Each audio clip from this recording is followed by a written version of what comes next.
Le 10 avril 1815, se produit une éruption volcanique dévastatrice en Indonésie. L'éruption du Tambora a été l'une des plus grandes éruptions du millénaire. Elle tue plus de 100 000 personnes dans la région. Un triste record. Elle provoque aussi un changement climatique planétaire. Dans l'hémisphère nord, le froid et les intempéries entraînent l'effondrement des récoltes, causant des famines dans une vaste partie de l'Europe. Ceux qui le peuvent s'en vont, les autres luttent pour leur survie ou se révoltent. Après l'éruption, la répression est de mise dans toute l'Europe. Mais les autorités sont impuissantes contre le choléra. Il y a eu des épidémies terribles qui ont fait des centaines de milliers de morts. Le dérèglement climatique favorise la propagation de la bactérie du choléra, qui deviendra le fléau du 19e siècle. L'épidémie était incontrôlable. Comment l'éruption d'un volcan indonésien peut-elle provoquer une catastrophe planétaire? De fait, le changement climatique induit par le Tambora se fera sentir durant des décennies. Il affecte la révolution industrielle et ouvre la voie à d'importantes réformes politiques. 2 siècles plus tard, historiens, géographes, climatologues et généticiens s'unissent pour tenter de comprendre cette éruption qui a changé le monde.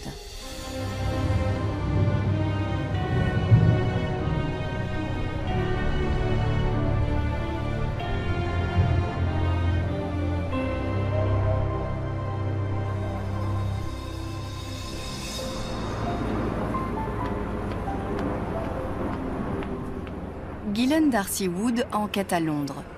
Cet historien américain, spécialiste de l'environnement, étudie les conséquences de l'éruption du Tambora dans différentes parties du globe au XIXe siècle.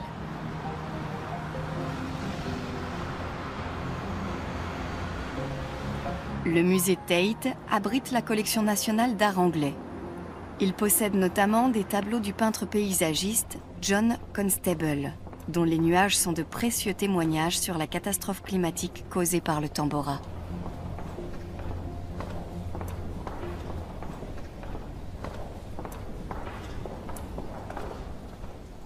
Constable se considère comme une sorte de scientifique du ciel, un peintre météorologue.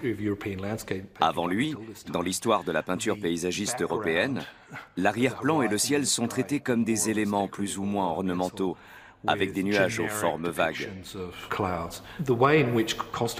Le style de Constable reflète l'histoire du Tambora, car à cause de l'éruption, les années 1810 sont les plus humides et les plus nuageuses du millénaire.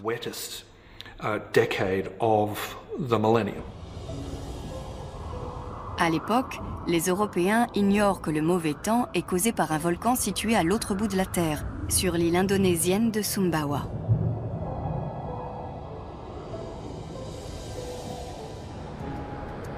Deux siècles après le cataclysme, le Tambora mesure 2850 mètres de haut et ses flancs sont couverts de végétation. Plus rien ne trahit la violence de l'éruption de 1815.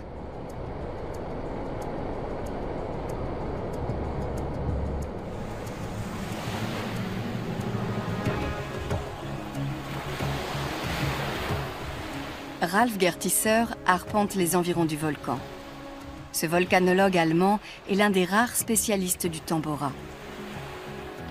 Il veut reconstituer le déroulement de la fameuse éruption et en connaître l'intensité.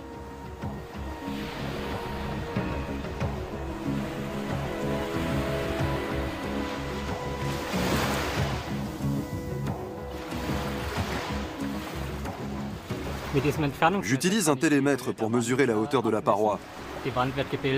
Elle est formée d'épanchements pyroclastiques issus de l'éruption du Tambora en 1815. Il y a environ 9 mètres de dépôt. Avant l'éruption, le volcan mesurait plus de 4000 mètres. C'était l'un des plus grands sommets d'Indonésie.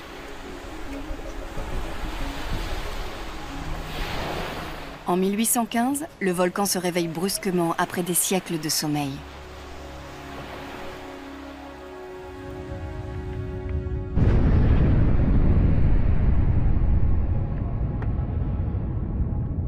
Personne n'imagine qu'il va anéantir le peuple de Sumbawa en l'espace de quelques jours.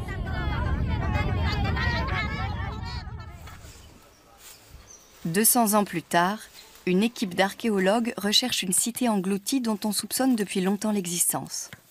Certains parlent d'une Pompéi asiatique, car comme en Italie, c'est apparemment une ville entière qui a été ensevelie sous une pluie de cendres. Mais est-elle aussi bien conservée que la cité romaine? Les archéologues ont déjà mis au jour 4 édifices, mais ils n'en sont encore qu'au tout début de leur vaste programme de fouilles.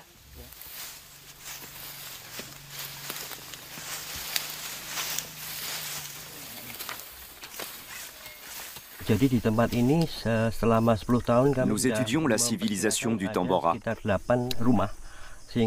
Pour délimiter le périmètre des fouilles, nous avons sondé 8 hectares et nous avons repéré les vestiges de 86 édifices. Donc il y avait autrefois un village sans doute assez important sur ce site. L'Institut Max Planck de météorologie à Hambourg a modélisé l'éruption du Tambora pour tenter de déterminer la baisse des températures et les précipitations induites dans diverses parties du globe.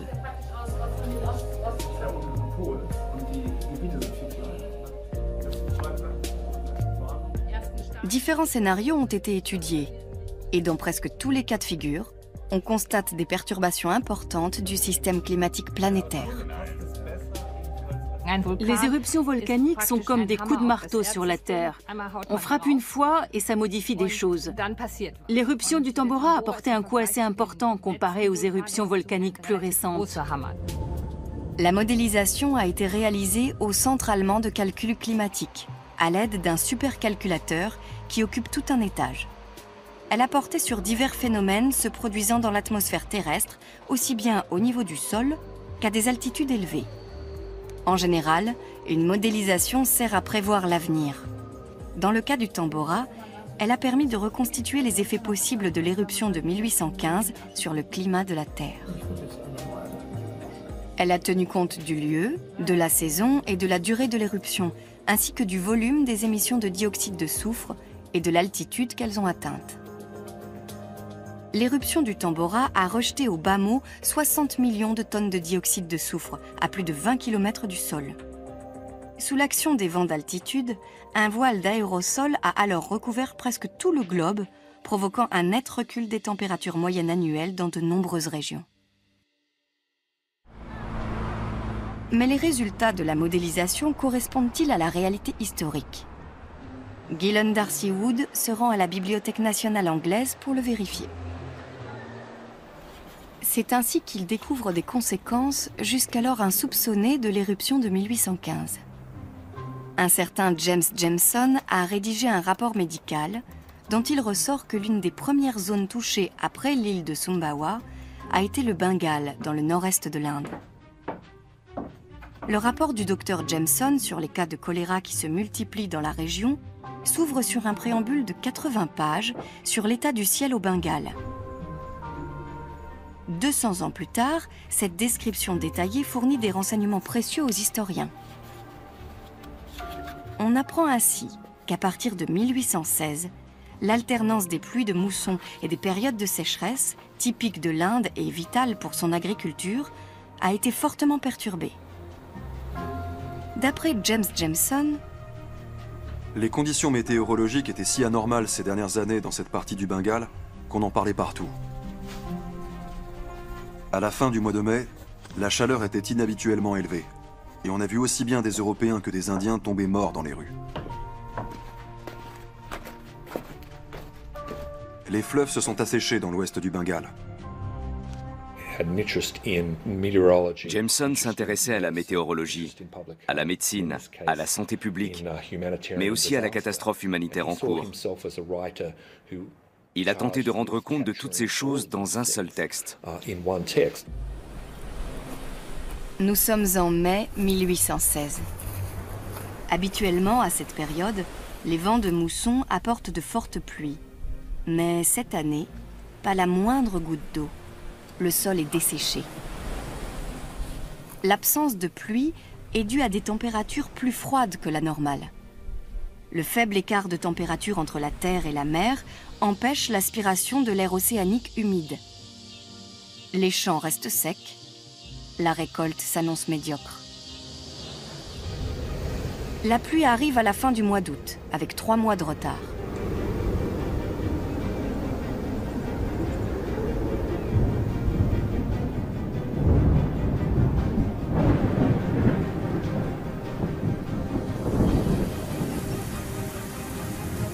Un déluge auquel même l'Inde n'est pas habituée s'abat alors sur la terre.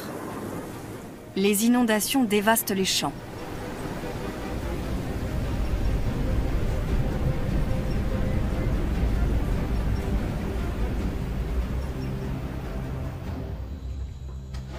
Le climat bengali sera détraqué pendant 2 années encore.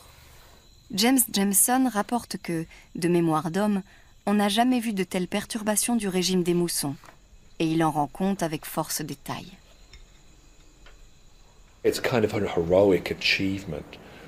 Sa manière de prendre du recul par rapport aux événements, de noter ses observations et de recueillir des données a quelque chose d'héroïque.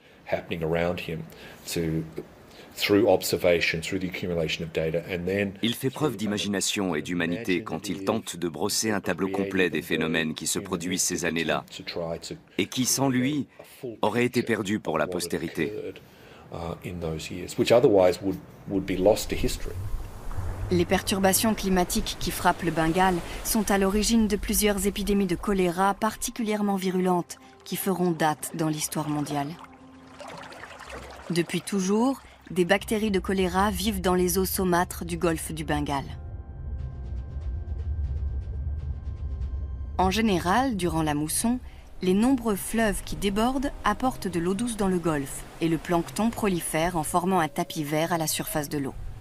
Mais à partir de 1816, une alternance anormale de sécheresse et de pluie conduit à une prolifération inédite du plancton, mais aussi des bactéries du choléra. Une épidémie d'une ampleur inédite éclate alors. Les symptômes du choléra sont des vomissements et des diarrhées qui entraînent généralement la mort par déshydratation en quelques jours. D'après James Jameson, la maladie se propagea rapidement dans toutes les directions. Peu de villes ou de bourgs furent épargnés dans un rayon de plusieurs milliers de kilomètres. Qu'ils fussent jeunes ou vieux, européens ou indiens, soldats ou civils, tous succombaient pareillement à la maladie en quelques heures.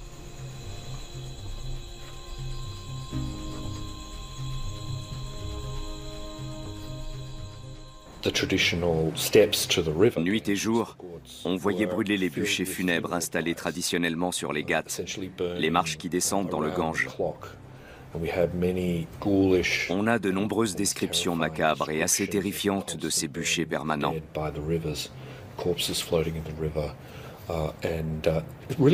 Ça a été une catastrophe humanitaire terrible pour le Bengale. L'épidémie était incontrôlable. Ralph Gertisser se rend au mont Tambora en hélicoptère.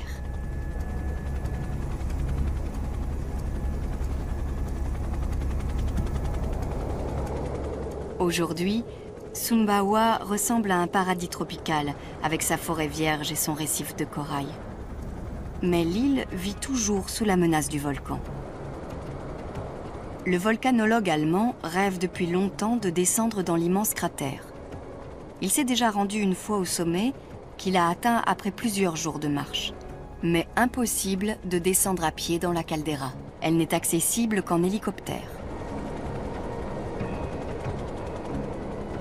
L'hélicoptère s'apprête à atterrir. Aucun homme n'a posé le pied dans le cratère du Tambora à ce jour. Ralph Gertisser doit faire vite car le pilote ne veut pas couper le moteur. Il craint de ne pas pouvoir redécoller et de rester coincé là, sans moyen d'appeler les secours. Ralph Gertisser veut effectuer des mesures sur la paroi interne de la caldeira. C'est là qu'on peut constater que le volcan est toujours actif.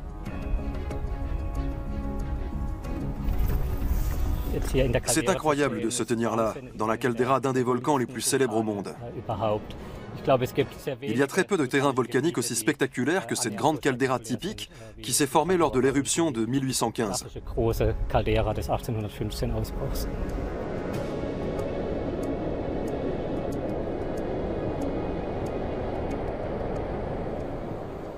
On est au bord de la caldeira.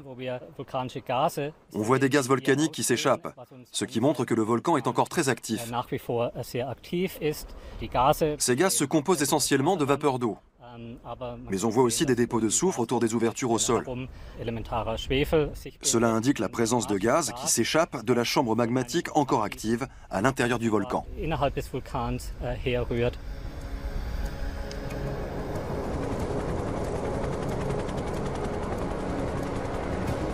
Aujourd'hui, le mont Tambora ne dépasse pas 2850 mètres de hauteur, contre 4000 avant 1815. Il a donc perdu un tiers de sa hauteur lors de la fameuse éruption.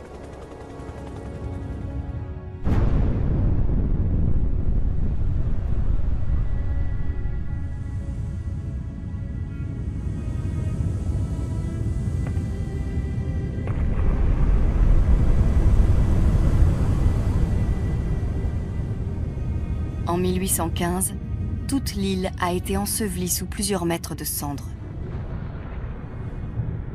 Comment expliquer la soudaineté et la violence de l'éruption? Une telle catastrophe peut-elle se produire à nouveau? Les volcanologues n'ont pas de réponse à ces questions. Du fait de sa situation reculée, le Tambora reste un volcan peu étudié. Mais Ralph Gertisser cherche aujourd'hui à reconstituer son histoire. Il prélève des échantillons de roches et semble lire dans les différentes couches de sédiments, comme dans un livre. Les prélèvements effectués dans les strates sédimentaires de 1815 nous renseignent sur des phénomènes en cours à l'intérieur du volcan avant l'éruption. L'analyse des prélèvements peut nous indiquer par exemple à quelle profondeur était située la chambre magmatique et depuis combien de temps le magma y était avant que l'éruption ne se produise. Diverses méthodes d'analyse permettent aussi de déterminer la teneur en gaz du magma et de connaître le volume de dioxyde de soufre rejeté lors de l'éruption, par exemple.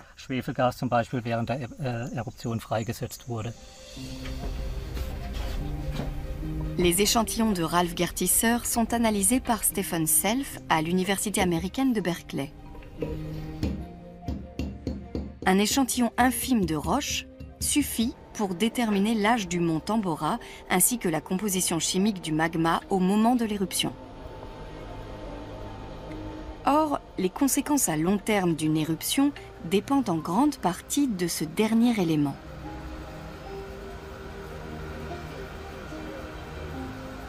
Dans le cas du Tambora, le volume de soufre était particulièrement important. Lors de l'éruption du Tambora en 1815, la teneur en soufre du magma était dans la moyenne. Elle était de 6 ou 700 ppm. C'est très classique. En revanche, le volume de magma était bien supérieur à celui expulsé lors des éruptions plus récentes. Donc le volume total de soufre rejeté a été considérable.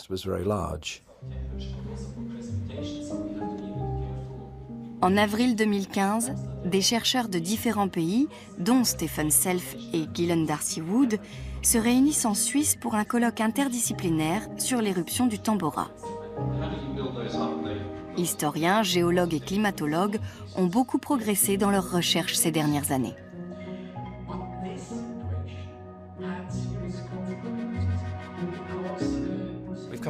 On a réussi à comprendre le lien entre les éruptions et le climat grâce à l'éruption du Pinatubo aux Philippines en 1991.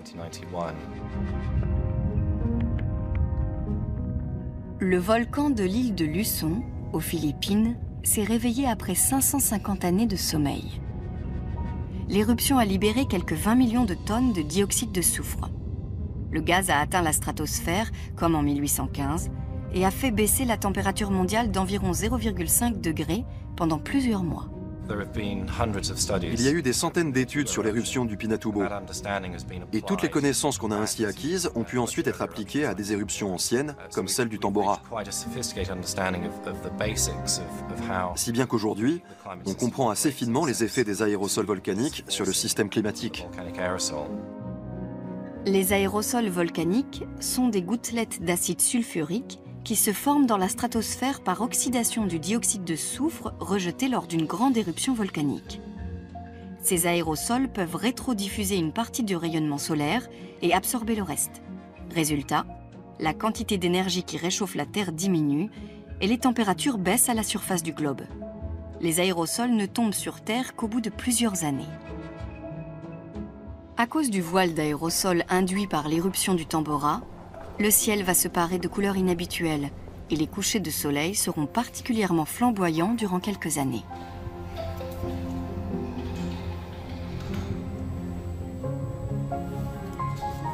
Cela inspirera le peintre anglais William Turner qui composera des huiles célèbres, mais aussi des aquarelles aux couleurs irréelles, par exemple ce ciel rose et violet, peint en quelques coups de pinceau, comme si Turner avait voulu saisir l'instant. Pour Gillen D'Arcy Wood, c'est une preuve supplémentaire que les conditions climatiques étaient anormales à cette époque. La population devait scruter le ciel sans cesse.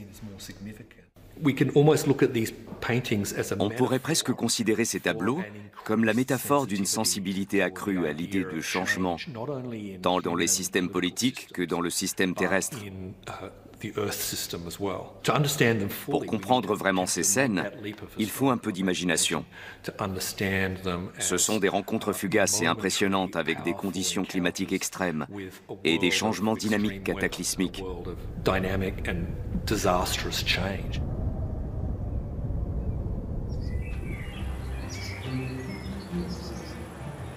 Le musée du pain, à Ulm, en Allemagne, conserve la mémoire de ces années catastrophiques. Le dérèglement climatique a frappé durement le royaume du Württemberg. On sait aujourd'hui que la récolte de 1816 a été très mauvaise en raison des caprices de la météo. Cette année, sans été, est devenue proverbiale.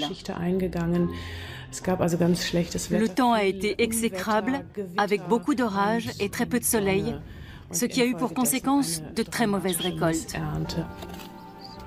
Un froid terrible et des pluies diluviennes marquent le début de l'année et certaines semailles ne peuvent se faire qu'à la fin du mois d'avril. Anticipant la mauvaise récolte, des négociants sillonnent les campagnes pour acheter les réserves de céréales.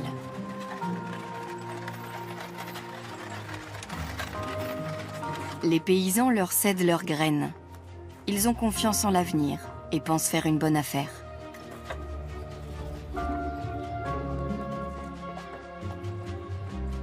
Mais seuls les commerçants s'enrichiront. Ils feront même fortune car les cours céréaliers grimperont en flèche dans les mois qui suivent.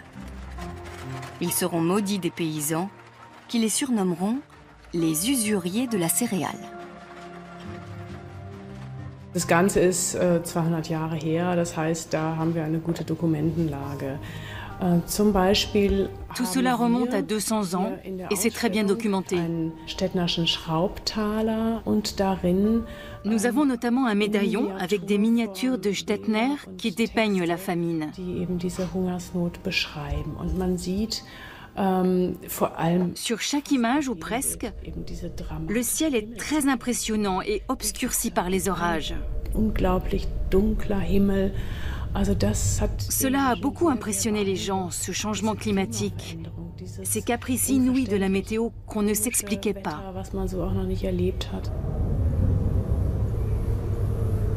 Un groupe d'Anglais a délaissé son île natale pour passer l'été 1816 au bord du lac Léman. Parmi eux, Lord Byron et la jeune Mary Goodwin avec son futur époux, Percy Bysshe Shelley. Un froid inhabituel gâche toutes leurs excursions. Ils sont au cœur des tourmentes qui s'abattent sur l'Europe. Dans l'est de la Suisse, la récolte est anéantie.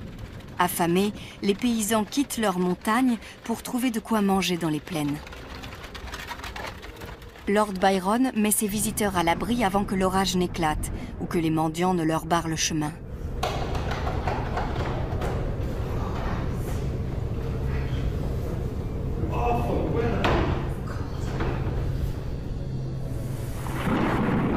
C'est un été abominable. Une pluie quasiment ininterrompue nous confine à l'intérieur. Je n'ai jamais vu d'orage aussi violent. Voici ce que note la future Mary Shelley, alors âgée de 18 ans.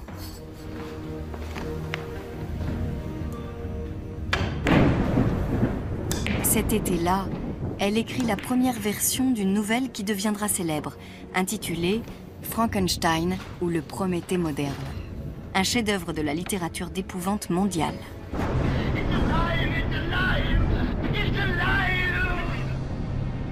C'est l'histoire de Frankenstein, un savant qui crée un monstre par une nuit d'orage. Mais la pire épouvante de cet été-là est ailleurs. En Suisse, mais aussi en France et dans le sud de l'Allemagne, la situation ne cesse de se dégrader.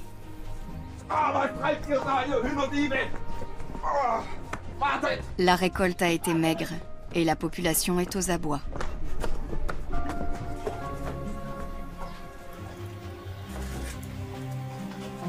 Des centaines de milliers de personnes sont touchées par la famine qui sévit en Europe. Et du fait de la malnutrition, leurs défenses immunitaires s'affaiblissent.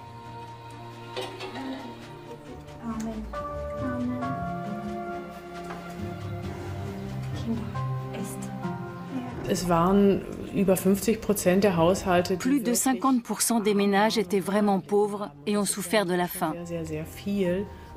Cela représente énormément de personnes. Certaines sont mortes de faim. Et du fait de la famine, il y a eu des épidémies épouvantables qui ont fait des centaines de milliers de morts. La piste du Tambora nous mène à Philadelphie, sur la côte est des États-Unis. Niché dans la faculté de médecine, au milieu des gratte-ciel, le musée Mutter abrite l'une des plus grandes collections américaines d'histoire de la médecine.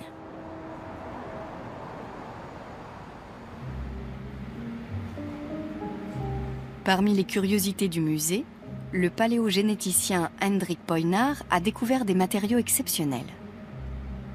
Leur analyse montre que le Tambora a affecté la santé des populations durant des décennies.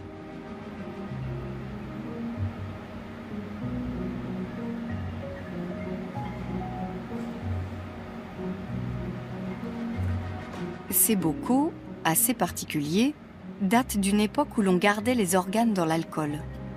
Grâce à cela, des résidus d'agents pathogènes ont pu se conserver alors qu'ils auraient été détruits dans le formol.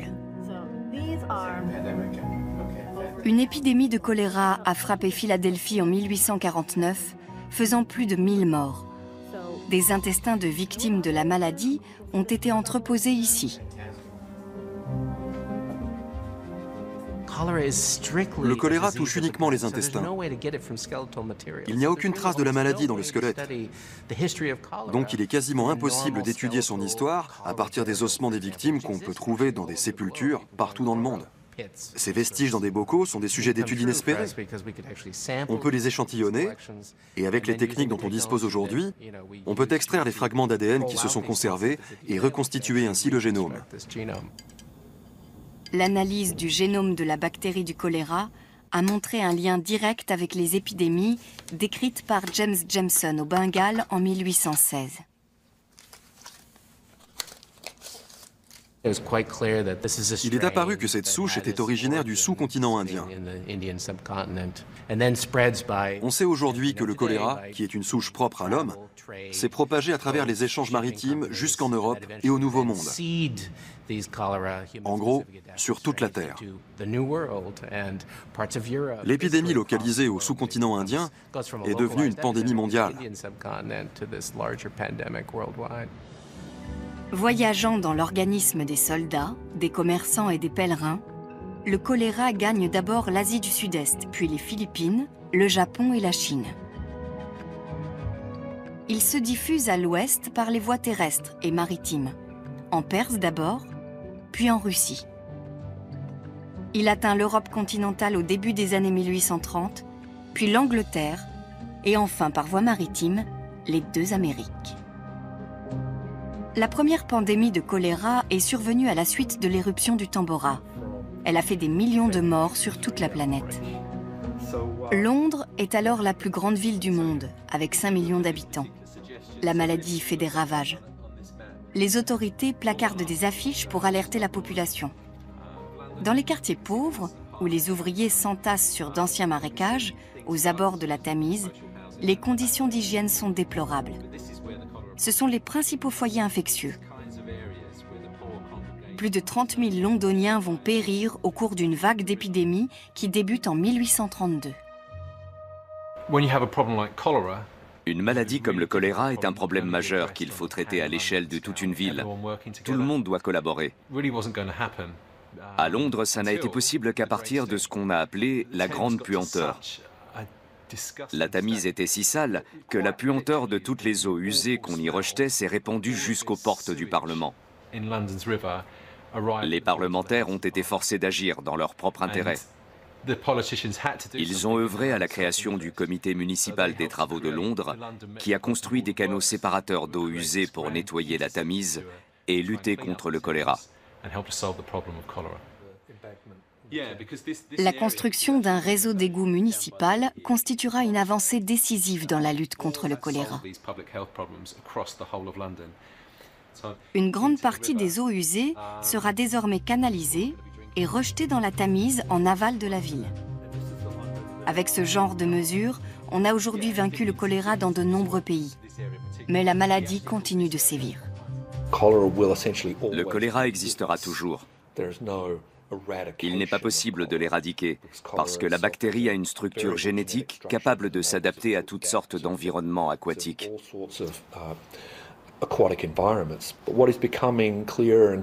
Mais il apparaît clairement au XXIe siècle que la vulnérabilité des populations humaines face au choléra est liée aux conditions climatiques et au changement climatique.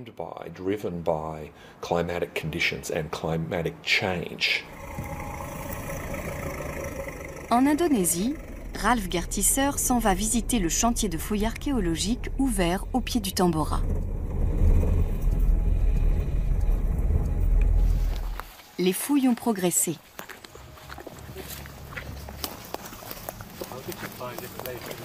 L'équipe de Sony Wibisono a mis au jour un bâtiment construit sur pilotis, avec des murs décorés de feuilles de palmier tressées.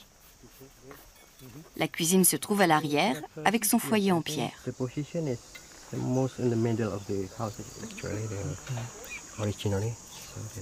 L'archéologue en chef montre à Ralph Gertisser des restes humains découverts à proximité du foyer. Ils sont moins carbonisés que les autres dépouilles mises au jour. Cela interpelle Sony Wibisono, qui relève aussi que 5 squelettes seulement ont été trouvés à ce jour, alors que la maison devait abriter une grande famille.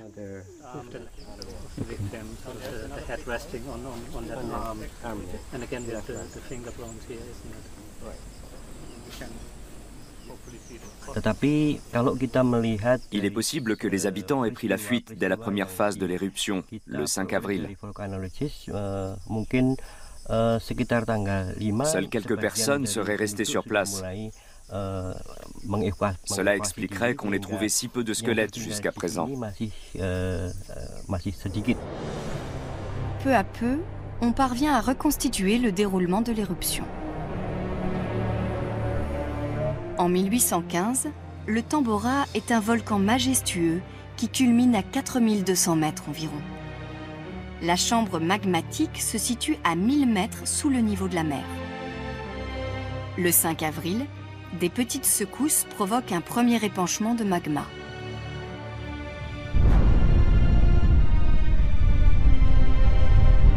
Au pied du volcan, la population sous-estime le danger.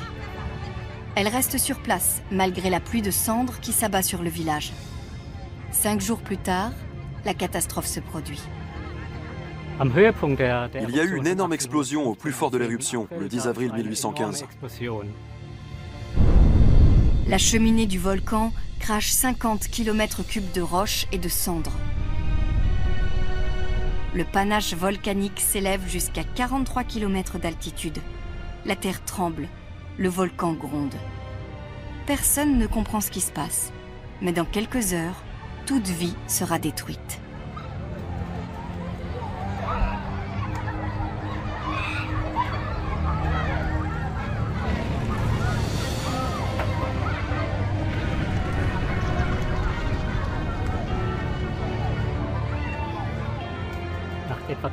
Au bout de 2 ou 3 heures, le panache éruptif s'effondre, provoquant des coulées pyroclastiques qui dévalent les pentes du volcan. Ces coulées ont une température de 400 à 500 degrés et une vitesse de 100 à 200 km par heure. Elles détruisent tout sur leur passage. Elles feront plus de 10 000 victimes directes.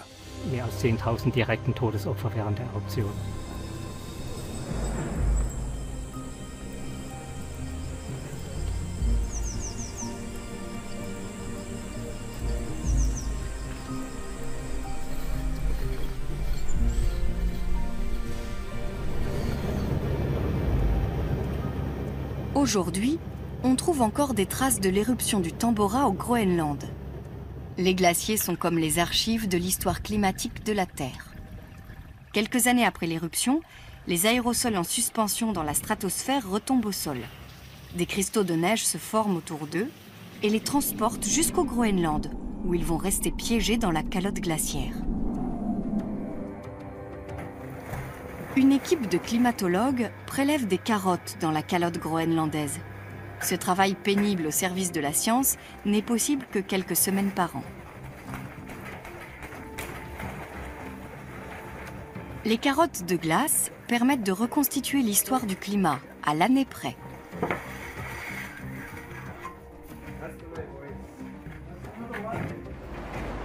L'Institut Alfred Wegener en Allemagne dispose d'un laboratoire exceptionnel où règne une température de moins 20 degrés. Des chercheurs du monde entier y viennent pour analyser des carottes de glace polaire.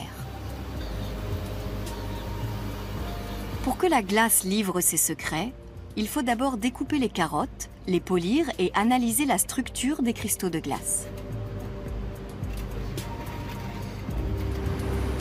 L'éruption de 1815 a laissé une trace mise en évidence par la mesure de la conductivité de la glace. Si une éruption volcanique comparable se produisait de nos jours, elle aurait des effets calamiteux sur l'économie mondiale.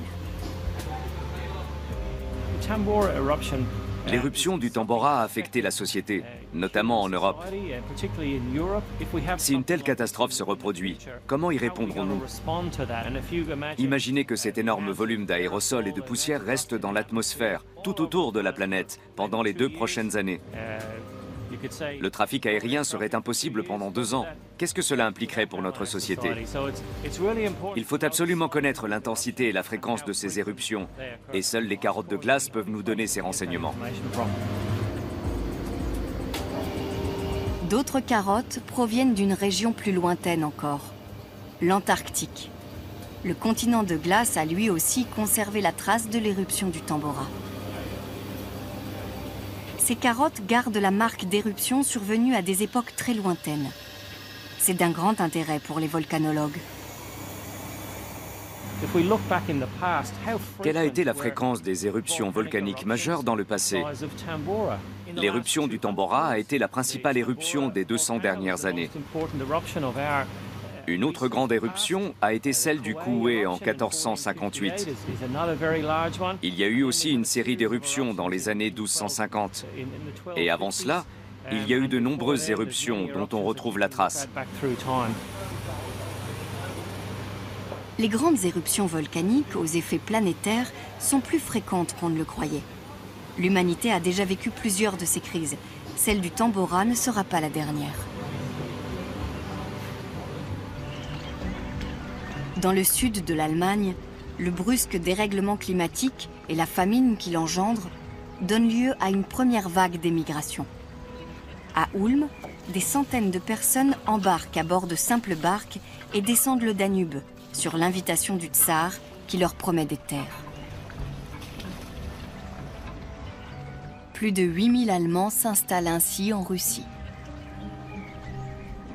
Ils sont bien inspirés car le delta du Danube et la côte de la mer Noire feront partie des rares régions d'Europe épargnées par les caprices de la météo.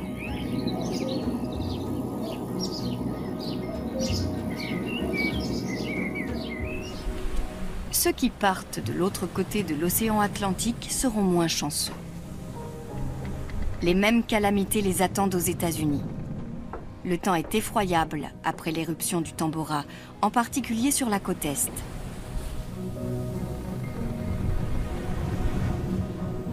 On le voit bien dans les contes du domaine Monticello, que Gillen Darcy Wood a épluché.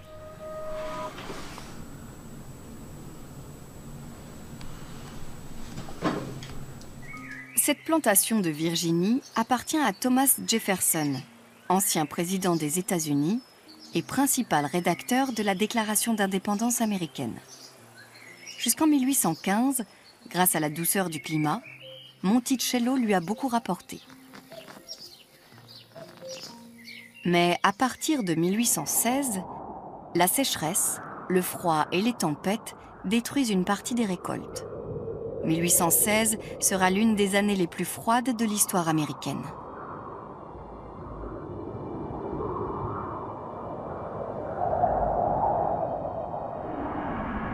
Thomas Jefferson est obligé de s'endetter lourdement. Toute la côte est des États-Unis est sévèrement touchée par cette catastrophe climatique avec de graves conséquences.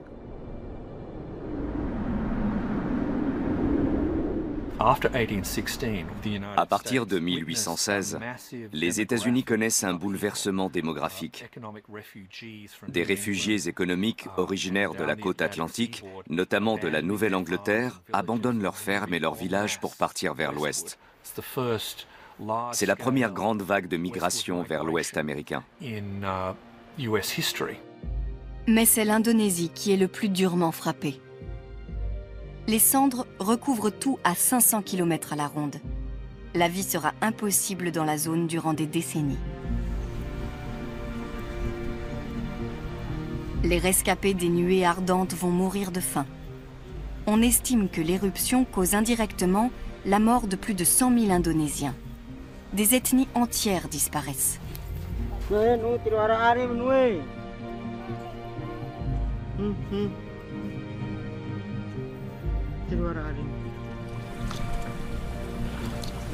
La pêche ne peut pas compenser les mauvaises récoltes, car la pluie de cendres a profondément perturbé l'écosystème marin.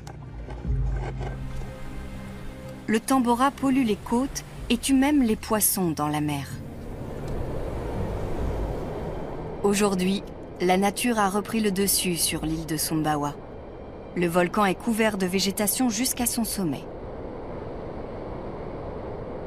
De nouveaux villages se sont construits au pied du géant endormi. On sait avec certitude que le Tambora se réveillera un jour. Mais quand et quelle sera l'intensité de l'éruption? On l'ignore. Le problème est qu'on sait peu de choses sur le Tambora. On est assez bien renseigné sur l'éruption de 1815, mais on ignore presque tout des éruptions plus anciennes. Donc il est très difficile de dire combien de temps il lui faut pour produire une grande éruption comme celle de 1815. L'Europe souffre de plus en plus des conséquences de l'éruption. La population est épuisée et succombe en grand nombre à des infections qui sont bénignes en temps normal. Le pasteur allemand, Fortunat Fauler, assiste impuissant aux souffrances de ses paroissiens et tente en vain de leur redonner de l'espoir. Le prix du pain est devenu exorbitant. Il décide de trouver une nourriture de substitution. En compagnie de sa cousine, il cueille des herbes, des racines et des fruits en forêt.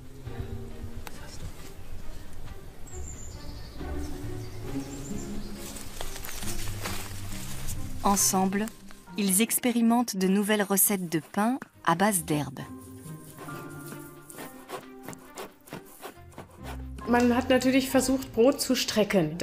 On essayait d'allonger le pain. C'est-à-dire qu'on mélangeait à la farine des ingrédients qui n'avaient aucune valeur nutritive, comme des copeaux de bois. On utilisait aussi des herbes qui donnaient au moins un sentiment de satiété.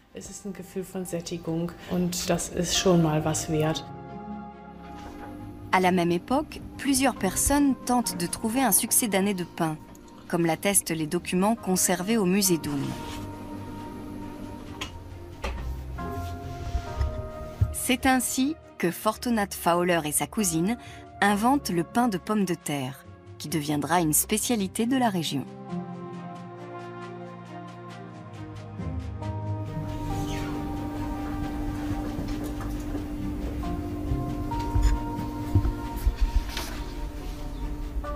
C'est sans doute l'invention culinaire la plus importante dans le sud de l'Allemagne au XIXe siècle. À l'époque, elle a beaucoup de succès.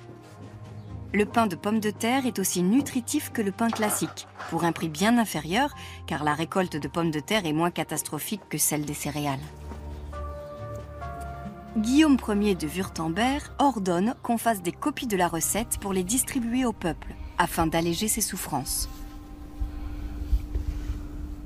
Guillaume Ier s'y connaissait en symboles. Il a créé des soupes populaires et a pris d'autres mesures d'ordre social. Cela a créé un climat qui lui était très favorable et donné aux petites gens le sentiment que les autorités étaient à leur côté et qu'on pouvait compter sur elles pour prendre les mesures adéquates.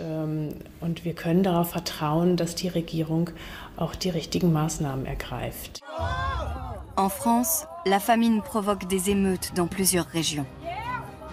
La Révolution est encore dans toutes les mémoires.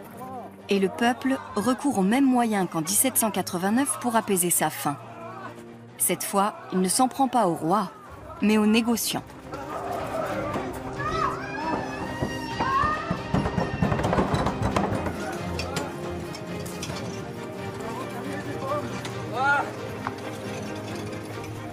En Angleterre aussi, la famine perdure. Et le niveau des récoltes devient une information confidentielle.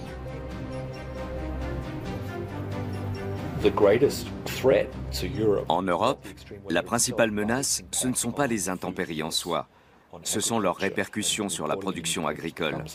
Le sujet devient éminemment politique et fait débat dans la presse. En Angleterre, le gouvernement dirigé par Lord Liverpool supprime la publication annuelle de la production céréalière et maraîchère en 1816. Il ne veut pas que l'information soit diffusée pour éviter les mouvements de panique. La construction du Regent's Canal, dans le nord de Londres, va donner du travail aux masses sans emploi, de 1816 à 1819.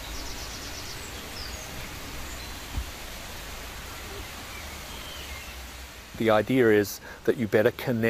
canal doit améliorer la liaison entre les zones de production agricole et les marchés urbains pour assurer l'approvisionnement de Londres en cas de disette ou de crise économique.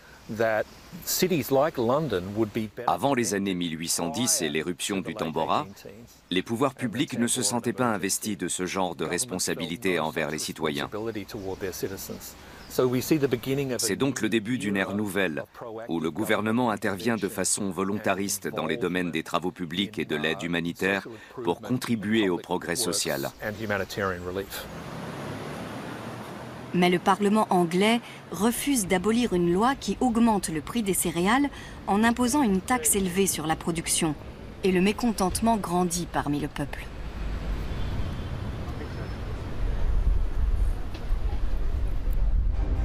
La situation s'envenime et des émeutes éclatent à Londres et dans d'autres villes anglaises.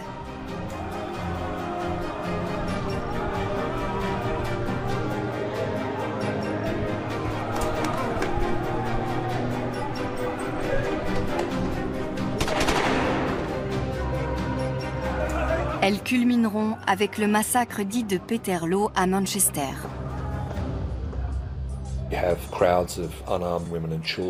Une garde à cheval et armée attaque la foule pacifique d'hommes, de femmes et d'enfants. Elle taille dans la masse à coups de sabre, faisant des dizaines de morts. C'est l'un des exemples les plus connus de violence étatique contre le peuple anglais dans les années qui suivent la bataille de Waterloo. Le massacre de Peterloo va dynamiser les forces progressistes et réformistes anglaises en révélant la corruption et la violence de la classe dirigeante et aura comme conséquence la mise en place d'un régime plus social et plus libéral après la réforme de la loi électorale de 1832.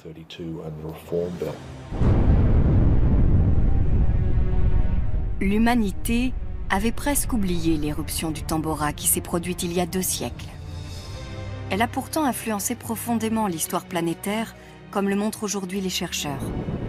Cette éruption volcanique a plongé le monde dans une crise profonde qui a duré plusieurs années.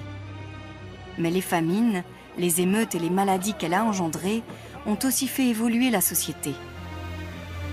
La peur du choléra a poussé les pouvoirs publics à construire des égouts dans les grandes villes. Aujourd'hui, aucune métropole moderne ne peut se passer d'un réseau de canalisation.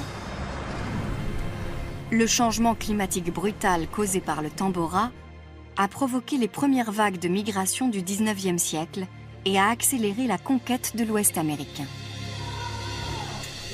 En Europe, la famine a ouvert la voie à des réformes politiques majeures qui ont posé les premiers jalons d'un État social.